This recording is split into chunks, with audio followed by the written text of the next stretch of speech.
Stabilitas sektor jasa keuangan nasional terjaga stabil di tengah masih tingginya ketidakpastian geopolitik dan tensi perdagangan global.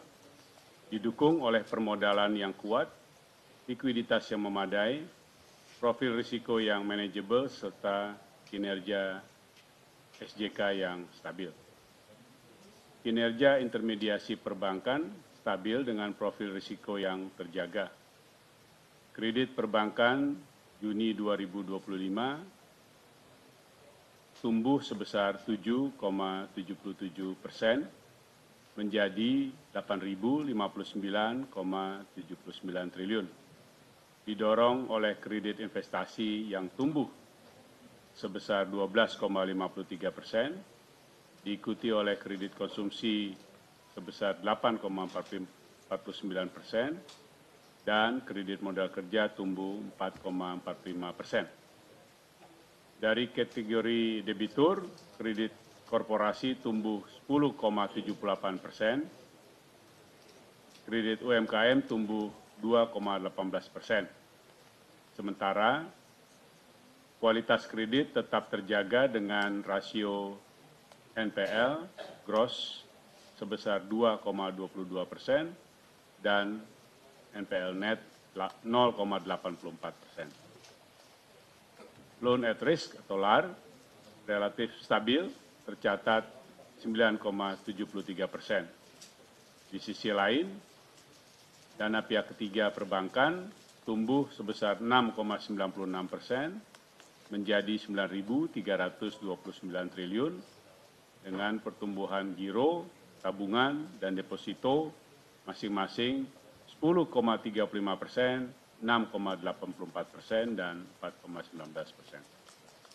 Ketahanan perbankan terjaga kuat yang tercermin dari tingkat permodalan atau CAR pada Juni 2025 di level 25,79%. Likuiditas perbankan tetap memadai dengan rasio alat likuid per non-core deposit ALNCD dan alat likuid per DPK ALDPK masing-masing 118,78% dan 27,05%.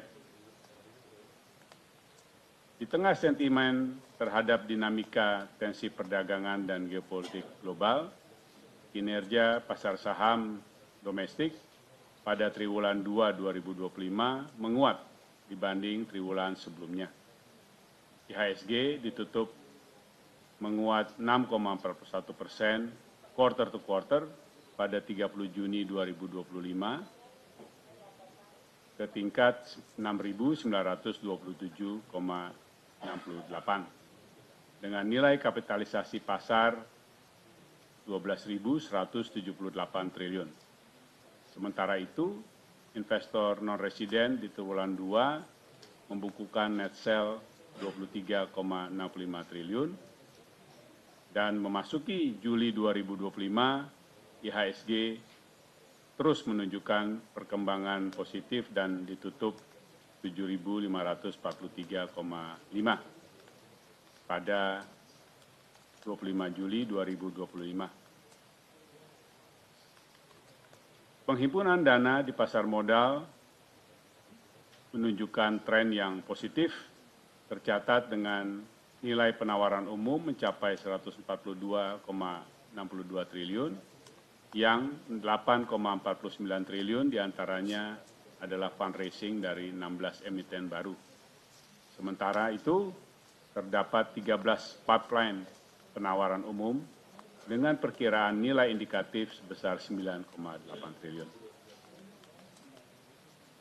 Perkembangan bursa karbon sejak diluncurkan pada tahun 2023 tercatat 112 pengguna jasa yang mendapatkan izin dengan total volume 1.599.322 ton CO2 ekuivalen. Pada sektor perasuransian, penjaminan, dan dana pensiun, aset industri asuransi per Juni 2025 mencapai 1.163,11 triliun tumbuh 3,27%. Kinerja asuransi komersial berupa akumulasi pendapatan premi hingga Juni mencapai 166,26 triliun atau tumbuh 0,65%. Di sektor lembaga pembiayaan, perusahaan modal ventura, lembaga keuangan mikro, dan lembaga jasa keuangan lainnya, piutang pembiayaan perusahaan pembiayaan tumbuh 1,96% pada Juni 2025 dengan nominal 501,83 triliun. Profil risiko perusahaan pembiayaan terjaga dengan rasio non-performing financing untuk net tercatat sebesar 0,88% dan gross 2,55%. Hingga Juni 2025 tercatat 1.153 aset kripto yang dapat diperdagangkan. OJK menyetujui perizinan 23 entitas di ekosistem perdagangan aset kripto yang terdiri dari 1 bursa kripto, 1 lembaga clearing penjaminan dan penyelesaian, 1 pengelola tempat penyimpanan, dan 20 pedagang aset kripto, serta terus melanjutkan proses perizinan terhadap 10 calon pedagang aset kripto lainnya. Sehubungan dengan perkembangan aktivitas aset kripto itu, jumlah konsumen pedagang aset kripto berada dalam tren meningkat, yaitu mencapai 15,85 juta konsumen pada Juni 2025. Kemudian sebagai respon terhadap dinamika tensi perdagangan dan geopolitik global, maka OJK terus mencermati perkembangan pasar saham domestik serta mengambil langkah-langkah kebijakan yang diperlukan guna menjaga stabilitas sistem keuangan. Terakhir, terkait tercapainya kesepakatan perdagangan antara pemerintah Indonesia dan Amerika Serikat yang tadi juga disampaikan oleh Ibu Menteri Keuangan, kami menyambut baik kesepakatan yang sudah dicapai itu karena memberikan kepastian terhadap prospek peningkatan hubungan perdagangan dan ekonomi kedua negara, serta memberikan peluang-peluang yang semakin besar bagi industri-industri di Indonesia yang terkait untuk dapat memanfaatkannya.